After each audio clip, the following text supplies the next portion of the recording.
எனக்கு மிகவும் பிடித்த மாமா ஒருத்தர் இருக்காரு. அவர் பேர் வந்து அமிதாப் மாமா. எங்க மாமாவ எனக்கு ரொம்ப பிடிக்கும். எங்க மாமாவ விமர்சிக்கக் கூடாது அப்படின்னு வந்து நானு ரொம்ப கட்டுப்பாடா இருப்பேன். ஆனா சில நாளா அவருடைய போக்கு வந்து சரியில்ல. அவர விமர்சனம் செய்தாக வேண்டிய ஒரு நிர்பந்தம் எனக்கு ஏற்பட்டிருக்கிறது. எங்க மாமா வந்து நாம் ஆங்கிலேயர் என்ற ஒரு கட்சிய வச்சு வந்து மாமா நடத்துறாப்புல. இப்ப ஒரு கதைய சொல்லிர்றேன். அதுக்கப்புறம் மாமா கிட்ட வரேன். இந்தியாவின் உச்சபட்ச பொறுப்பு, அதிகார பொறுப்பு என்பது வந்து பிரதமர் பதவி. இந்த உச்சபட்ச அதிகாரத்தால் வரலாற்றை மாத்தி அமைக்க முடியும். இப்ப ஒரே நாள்ல வந்து ரூ. 500 ரூ. 1000 செல்லாதுன்னு அறிவிச்சாங்கல்ல, அதெல்லாம் மிகப்பெரிய விஷயம். அப்ப வரலாறை மாற்றி அமைக்கக்கூடிய சக்தி அதுக்கு இருக்குது. ஆனா எங்க மாமா என்ன நினைக்குது, அவதூறால ஒரு வரலாற மாற்றிடலாம் அப்படின்னு மாமா நினைக்கிறாப்புல.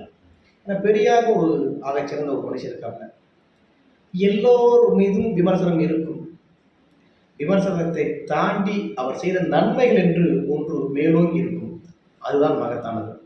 ஏன்னா எல்லாருமே பரிசுத்தமானவங்கன்னு சொல்ல முடியாதுல்ல. எல்லோருக்கும் வந்து இப்ப பாருங்க, இந்த சைடு கருப்பா இருக்கா, வெள்ளையா இருக்கு. எல்லோருக்கும் இருமுகம் இருக்கும். ஆனா இதில் வந்து எது பிரதானமானது? தீமையை விட நன்மை ஒரு படி மேலாக இருக்கிறது எங்க தாத்தா பெரியார்கிட்ட.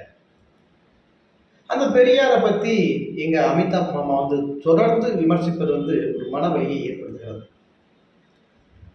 மாமாவின் மனநிலை சற்று பாதிக்கப்பட்டிருக்கிறதோ என்ற ஒரு அச்சம் எனக்கு நிலவுகிறது. தயவு செய்து என்னுடைய அருமை மாமா அமிதாப் அவர்கள் நல்ல மனநிலை மருத்துவரை பார்த்து அணுகுவது, சிகிச்சை பெறுவது நன்று என்று எனக்கு தோன்றுகிறது மாமா. தயவு செய்து பரிசோதனை செய்து கொள்ளுங்கள்.